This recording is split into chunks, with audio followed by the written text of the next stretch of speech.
The opinions expressed in the following program are not necessarily those of Eastlink TV, its sponsors, or partners. This is the best time of the year. I mean, no thermal underwear, no cleaning off the car at -40, and I mean, getting more than 4 hours of daylight so you don't feel like a vampire.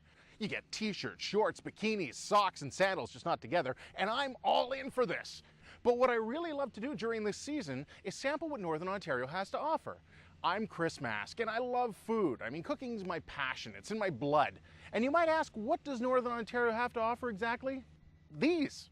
Transforming these little dirt nuggets into crispy, golden works of art. And it's my job to try them all.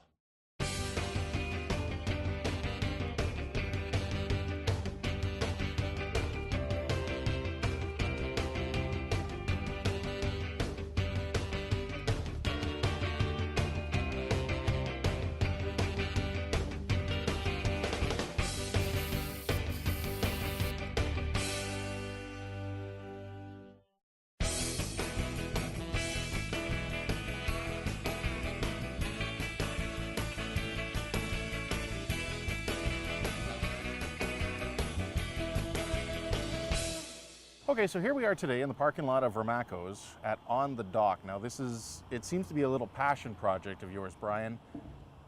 What motivated you to decide that, you know what, we need a chip stand in this parking lot? Well, you know, it is a passion project because, well, ultimately the business decision is to give you the consumer, a positive impression at Vermaco's Source Adventure on the parking lot. And it doesn't hurt that I happen to really love good hamburgers and good sausage on the bun. And so we marry the two together, and you end up with a chip stand called On the Dock at Vermaco's. And it seems you get the whole experience too. I mean, you've built a dock, which is incredible. This is your second year in operation, and what's one thing that has changed from year one to year two? I mean, everything has growing pains, right? Exactly. So last year we started, and we had great visions of a big menu. We didn't know what customers liked, and we were a bit too broad, and it almost seemed like we were a full-service restaurant with a full menu. And about halfway through the summer, we realized that we're just too broad. There wasn't enough volume in certain things, and we had pierogies. Well, I love pierogies, so we were cooking with real bacon and that, and I loved it. But you end up as a business going, there's just way too much of a selection. So that was the biggest learning curve last year, is to cut it back. And then we added the dock because we wanted to give a good feel and make it attractive. The one thing that jumps out at me on the menu, you have a Bison Burger. A Bison Burger. Is this all coming from a local source? Everything that we do comes from Torini's. It's all real meat. The burgers, the hot dogs, the Bison Burger, real meat, no fillers, and the bison come from a local farm. Excellent. Well, let's get back into the kitchen then and see the magic happen. Great. Perfect. Okay, so here we are in the kitchen at On the Dock. We've got Mitch, our resident cook. Yeah, hello. Chef du jour, shall we say? Yeah, whatever you want to Fancy call hat me. and everything, too. Well, you know, just the starter hat. I'll get the chef's hat when I know a little bit more.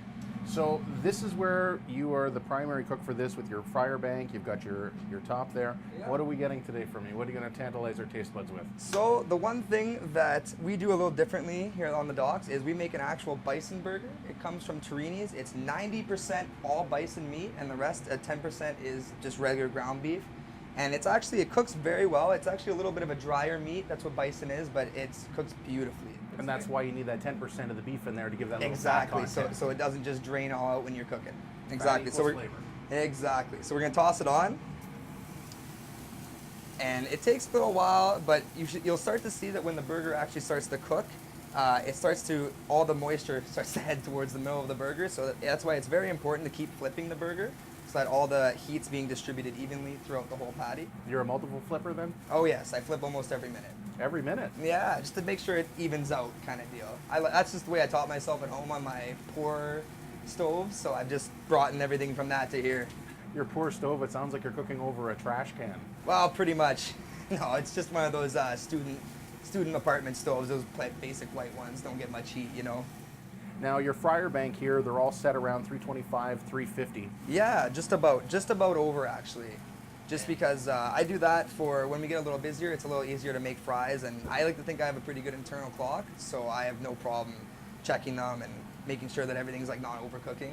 Blanchers first, or are you against the grain with that? Pardon me, sorry? Do you blanch first, or are you against the grain with that? A little against the grain with that one. We don't really do much with the fries beforehand. They all come so fresh that they're almost ready to go right into the basket, right into the oil. And Don pulling potatoes, right? Yes, sir, right from Matilda.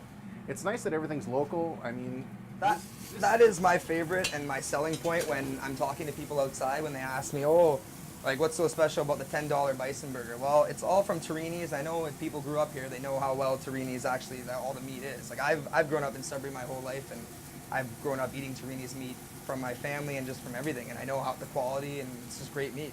now one of the other things you do a little different are the ribbon fries, correct? Yeah, ribbon fries. If you want, I'll take you over here and I can show you them if you'd like.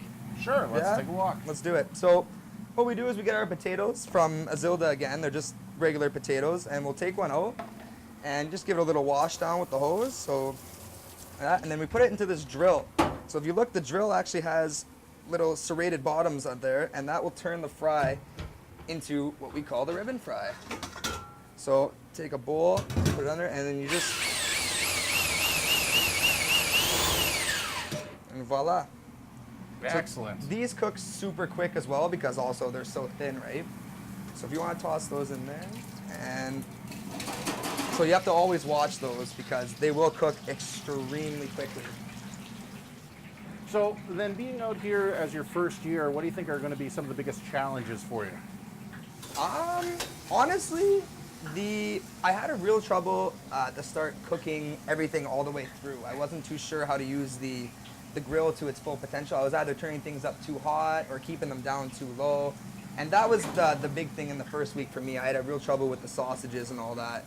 But now I've gotten a better internal clock. I have for things when I have a little too much on the go, I have this little timer here that I use to kind of keep track of everything I'm doing. And other than that, I think we're running pretty smoothly out here now. And a meat thermometer. Yeah, and the meat thermometer to check just to make sure, right? That's and then we also have here just the temperature guides for everything, just so you know I'm not serving out something that's a little bad. Yep, because there's always a lot of rules and regulations. Oh, always. And when you're serving people in the restaurant business, the customer's always right. So you got to make sure you're giving them the perfect product the first time, right? So even though you're kind of new to this, what has to be the strangest request a customer has made from you? Strangest request? I don't know. I've heard a lot of it, but hot dog wrapped in cheese, that's a big one. I'd never thought to do that. Or poutine with bacon. That works. Yeah. How do you wrap a hot dog in cheese? Like, and then deep fry it, or just like No, wrap it and they put it just in the bun? want in the bun wrapped in the cheese. So we fry it up on the grill, and then when it's done, we just wrap it in the cheese and let the hot dog melt to the bun and all that. And it looks good. I don't think I'd eat it, but it looks very good. Everybody has different tastes, right? Oh, of course. It had to take a genius to put clam juice in with tomato juice and vodka to call that a drink. Of course. All right, so we're going to get into this Bison Burger and these ribbon fries. I can't wait on the dock. I think this is going to be spectacular. Oh yeah, it's gonna be good stuff.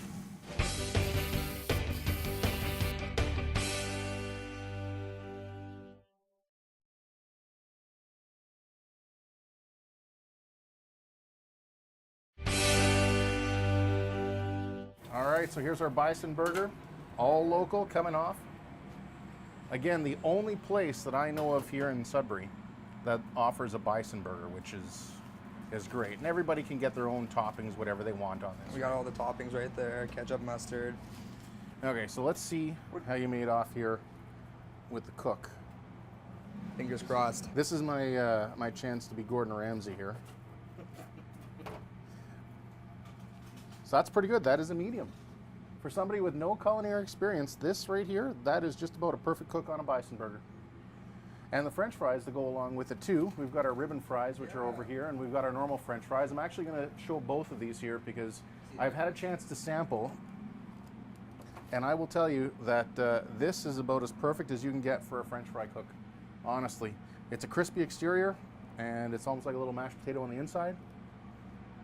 Your ribbon fries, it's like a series of potato chips. You got some little spicy dip to go with this. Is this your own recipe for the spicy dip?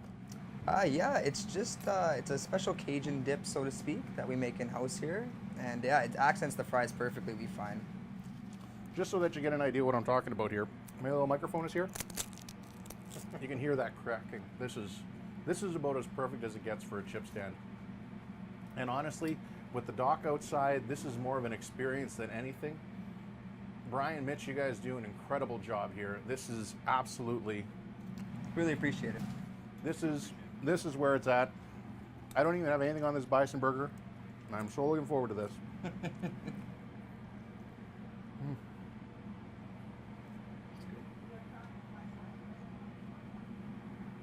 Abby, you enjoyed it. It's almost bringing a tear to my eye. This, you gotta try this place. On the dock from Aqua's parking lot. This is a Class A chip stand.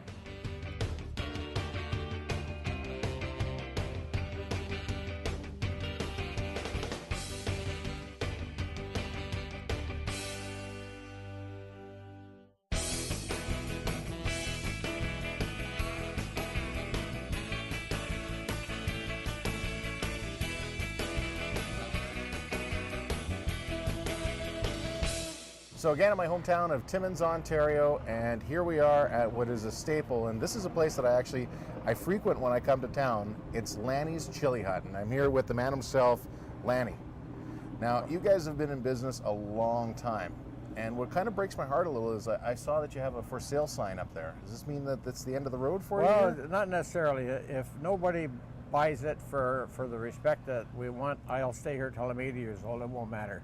It's got to be sold to a special person, a lot of heart and soul into here, and that's the way it's got to go. We love the place, the people love our service, and but it is time to go fishing. It's time to fish. It's time to go fishing. You say that, but then you've got the next adventure on the road, the Lanny and Friends Big Scoop ice cream trailer. But I don't have so many hours behind the scene to do all the work. Here it's not much work, so I can get away with a week's fishing, come back and check on the girls, and everything's going to be good. But right now, it's as long as this goes 100%, this is my main concern right now. This is like a sideline. This is where the biggest concern is with the chili dog. It's quite popular. We've entered 3 different challenges on competitions. We won them all first place. So with that being said, it's hard just to walk away. So like I said, I'll stay till I'm 80 if necessary. And I mean, you've won favorite poutine, favorite burger, favorite chip stands from the locals here. I mean, this truly is a staple. Oh yes. A Timmins institution. Is that going to be hard for you to walk away from this? Yep. Do you get to keep the hat though? I mean, if you want to go into the Navy, it's a perfect little sailor cap too. But yeah, no, they can have the hat. I got lots of them. All right. So what we're going to do is we're going to go inside, and you're going to make us a couple of your favorite little dishes here. What do we have on the menu for today? Well, I'm going to make the popular Harley Hell Burger. I made that because the bikers come along and they said you got nothing for us, so I invented the Harley Hell Burger, and they just love it.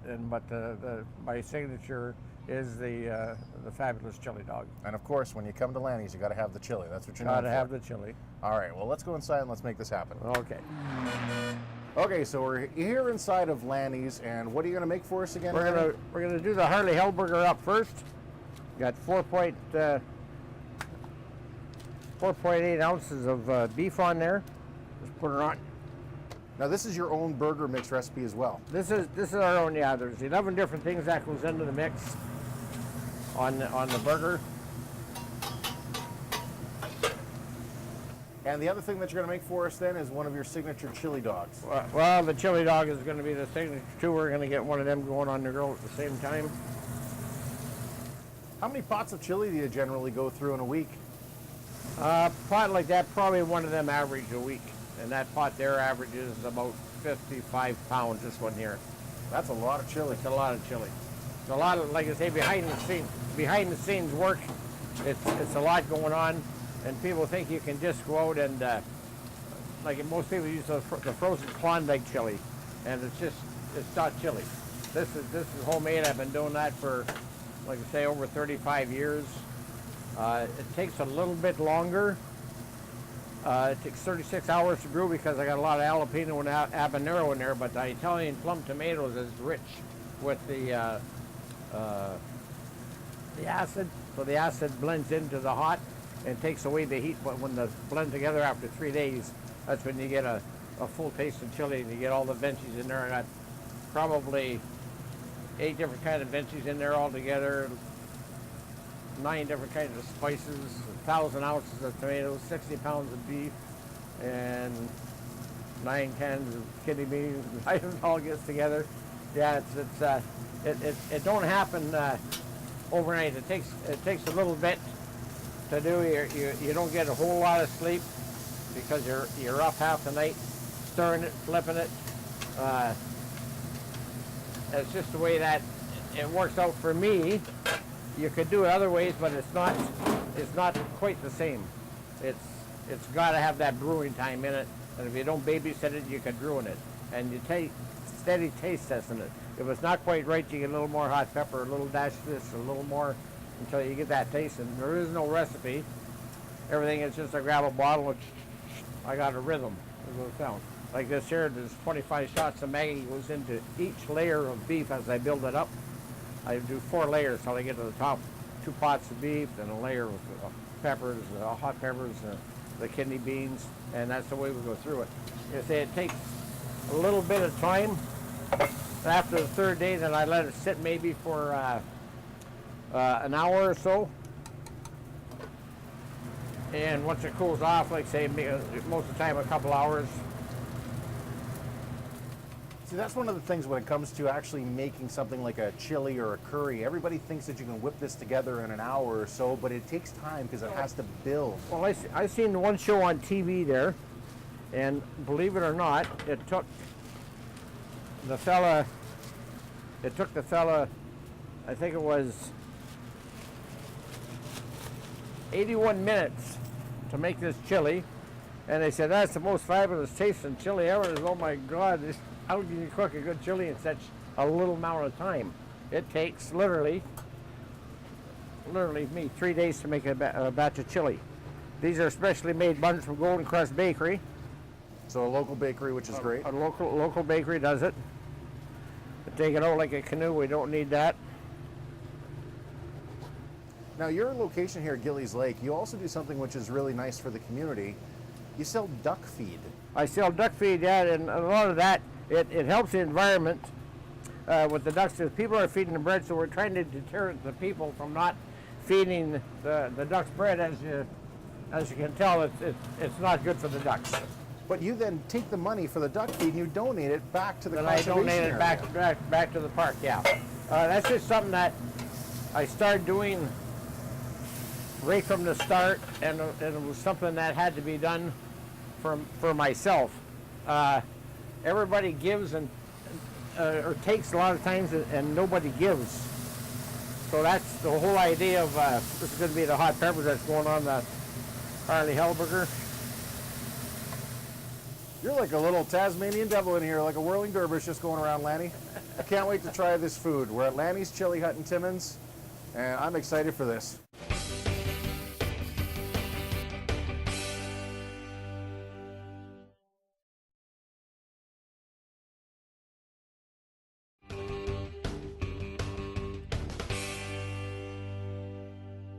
All right, Lanny's Chili Hut here at Gillies Lake, and this is quite a feast that you put out in front of us. Yeah, The Harley Hell Burger. built for a king. Well, it's built for a king and several other people in the court. The chili dog and, of course, your chili. I mean, again, this is the staple. This is your bread and butter. And to me, again, it's amazing how much you actually work back here and how quickly you're going. Well, it's such a small area, but we're so coordinated and it works out quite well, but you got to be organized, and we are at that. We're here at 8:30 in the morning prepping, getting everything warmed up, the gravies, rearing to go all day, and again, everything's in the station, and quite quickly we get it done. So you got a really nice color on your French fries, which is always good. Lovely taste. I mean, you can taste the freshness in that. Which would you like me to try first? Because either one of these, I'm salivating. Probably that chili dog. And I have to say, you got to get your jaws into that chili dog. Because it smells glorious in here, and I really wish there was smell-o-vision invented, because this is going to be sloppy and messy. I've got my napkins all ready to go.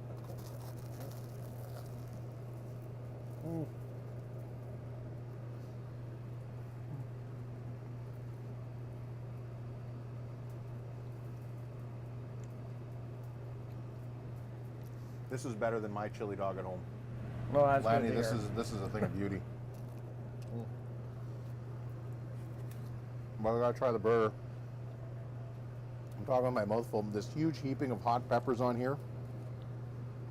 I mean, the color of the meat when you were cooking it on the grill, it doesn't really need any other toppings or condiments. No. Like, that's a big, thick burger, like double elbow I'm flair. glad for I this never one. made the Harley Hell Burger too, because it's double patties, double bacon, double cheese, and it's hard to get into, so I just kept it simple for today.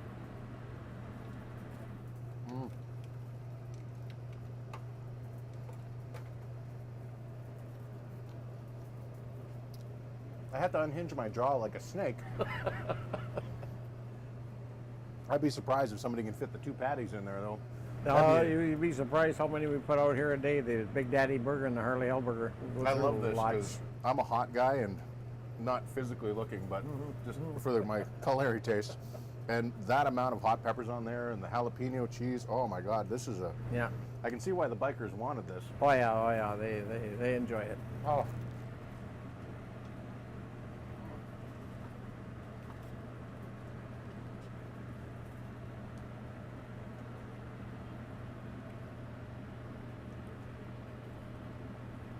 Don't leave nothing untouched. This You're going right down. was awesome, Lanny. Well, Give me a hug. Lanny's Chili Hut here in Timmins. I'm sloppy, I'm messy. I would ruin a shirt for this. You got to try this place. This is a Northern Ontario staple. Good job, Lanny. thank you very much. I appreciate it.